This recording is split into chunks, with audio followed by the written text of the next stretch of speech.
Yeah, hi, my name's Gary Lewis and welcome to today's episode of Lewis Presents, and this one's today entitled Tales from the East Side. It's entitled that because we're here in the grounds of the East London Cemetery in Plaistow.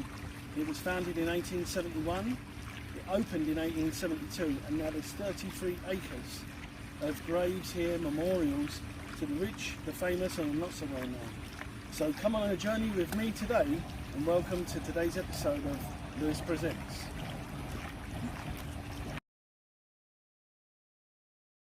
We're at the grave here of Elizabeth Stride, the third chronological victim of Jack the Ripper. She was born in 1843 in Sweden, and the time that she came to London was about the early 1860s. She met a chap called Jonathan Stride, who she married in 1869. They got married at St Giles Church, just off Tottenham Court Road. They never had any children, and they said by 1877 the marriage was in difficulties. They'd come apart, and she was in the workhouse. Then apparently they reconciled. Again, it doesn't work, and they leave each other by 1881. And then they said that she took to the East End of London, a domestic servant, but also took to prostitution and had the fondness for the drink. And she met her end on the 30th of September at 1 o'clock in the morning at Berner Street, now Henriques Street in Whitechapel. And they said that the infamous Jack the Ripper attacked her, cut her throat, but was disturbed and fled into the night. And then 45 minutes later, he strikes again. Catherine Eddowes dies at Mitre Square. So the night of the double event.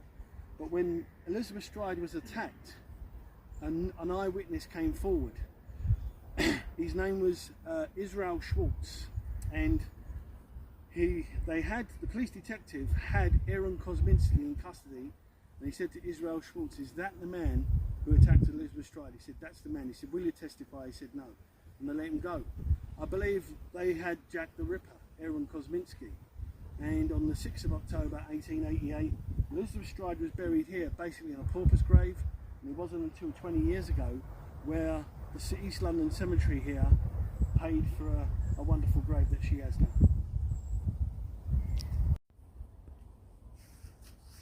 Yeah, so I'm at the grave here, and there's probably very few graves in London that has a Congressional Medal of Honor winner here, as we have here with Maurice Wagg. This chap was born in 1840 in Christchurch in Dorset, and in 1861 he's living in New York.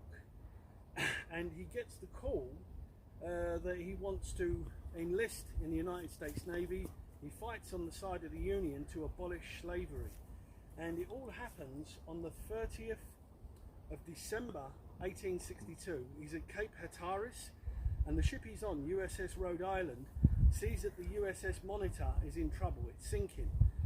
Maurice Wagg and several other men, he was a coxswain at the time, went out in a rowing boat in a terrible storm, and they rescued 4 officers and 12 other men of 12 other ranks.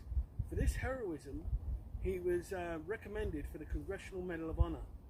And in December, New Year's Eve, December 1865, he was awarded the Congressional Medal of Honor by Abraham Lincoln. By 1885, he decided he didn't want to stay in America, and he moved back to London. And by 1926 he's living in Galbraith Street, Poplar, in the East End of London. He died and he was buried in this cemetery here, in the East London Cemetery here in Plaistow, but he didn't have any grave, it was just a pauper's grave. And it wasn't until a few years ago that a historian was doing research into British personnel that fought in the American Civil War, and they located him here. So in September of 2015, the United States Navy came here, paid for the gravestone, and he was buried with full military honours. And one member, who was a distant relative of Maurice Wagg, said he never spoke about this when he was living.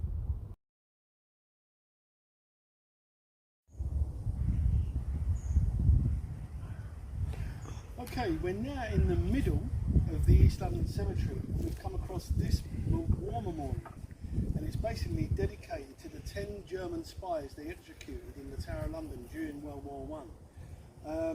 One in particular was Karl-Heinz Lodi. He was in the German Navy, and he was in the Naval Reserve when World War I was declared. And when France and Great Britain got involved, they sent him over to England to be a spy. And he was at Edinburgh at Leith, watching the movements of the Royal Navy ships down there. He believed he'd been spotted, and MI5 was picking up his messages. He made his way to Liverpool, eventually making his way to Ireland. He was picked up in Killarney by the Irish police and handed over to MI5. MI5 took him back to London. He stood trial at a military court and he was found guilty. And on the 6th of November 1914, Karl-Heinz Lodi was executed at the Tower of London, the first person to be executed in over 167 years. So he's mentioned on this war memorial here, and also he's in a grave just over to the far side that we'll be looking at a bit later on. So Karl-Heinz Lodi, but 10 German spies here that were executed in the Tower of London during the First World War.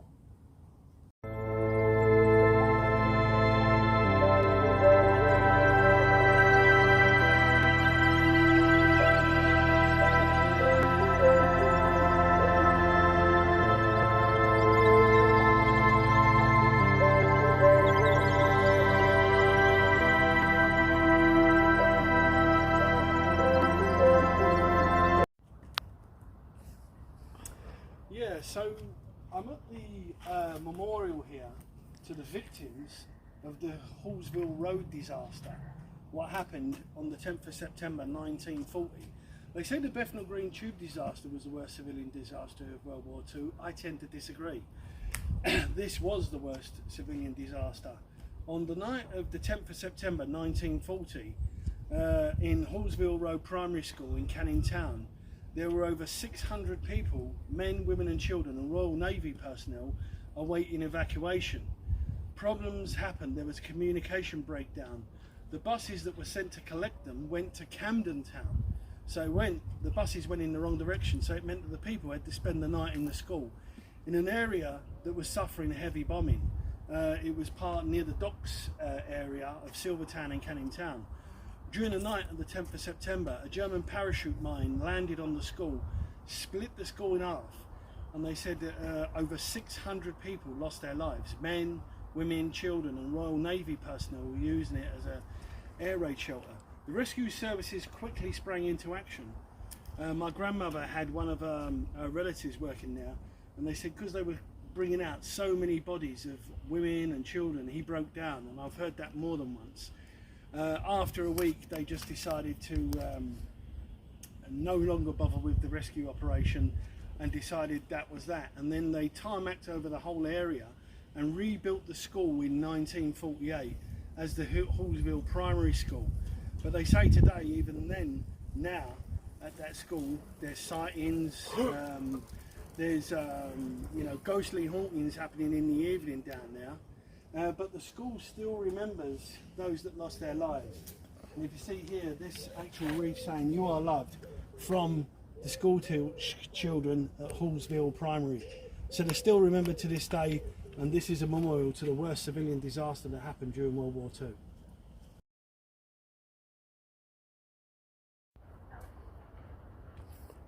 Yeah, I'm at the grave here of Dr. Andrea Angel. He was the chief chemist, Brunnermund munitions factory in Silvertown.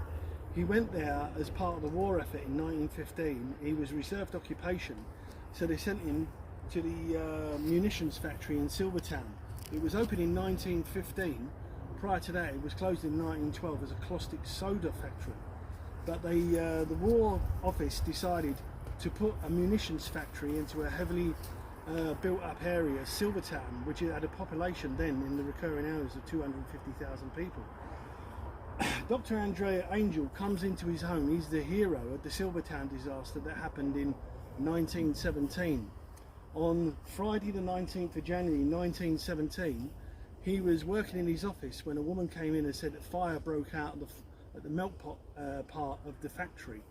He evacuated the area, telephoned the fire brigade, and then him and several other men started to tackle the fire on their own with fire extinguishers. The fire brigade turned up and told him to leave, and he refused. And at 6:52 in the evening, 50 tons of TNT went up.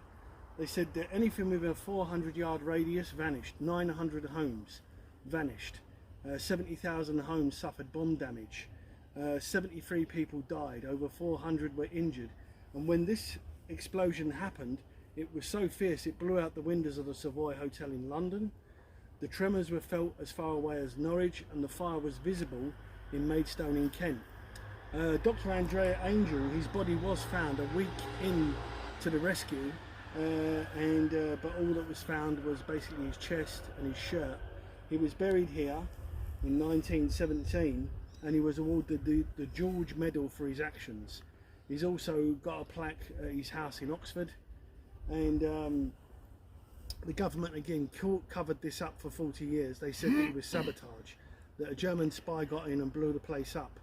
Whereas actually it wasn't uncovered until the 1957 that the true story of what went on, and that Dr. Andrea Angel was the hero of the Silverdam disaster in 1917.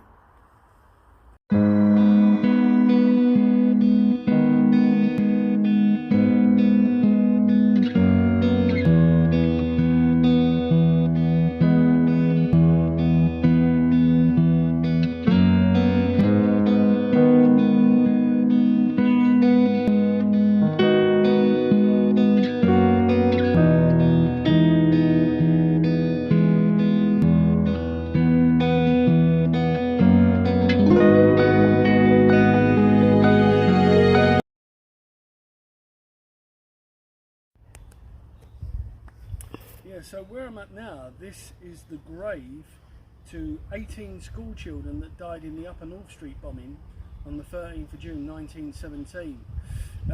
All the air defences have been relaxed because the Zeppelins have stopped bombing London since October 1916. The Ring of Steel, they were just losing too many Zeppelins. So on this particular day, the Germans sent an air force of Goethe bombers, and 13 of them during about midday veered off from Hyde Park in the direction of the Silvertown docks. One of the German bombers, mistaking the Upper North Street school for the docks, put 52 50 kg bombs onto the school. They said it went through the front, the middle, and exploded on the bottom floor, which it resulted in 18 school children dying. And the first person out was Benjamin Bay, and the boy in his arms was his son, Alfred Bay. So 15 was buried here in a mass grave, 2 in St Patrick's, 1 in Avenue Park. The Upper North Street bombing in 1917.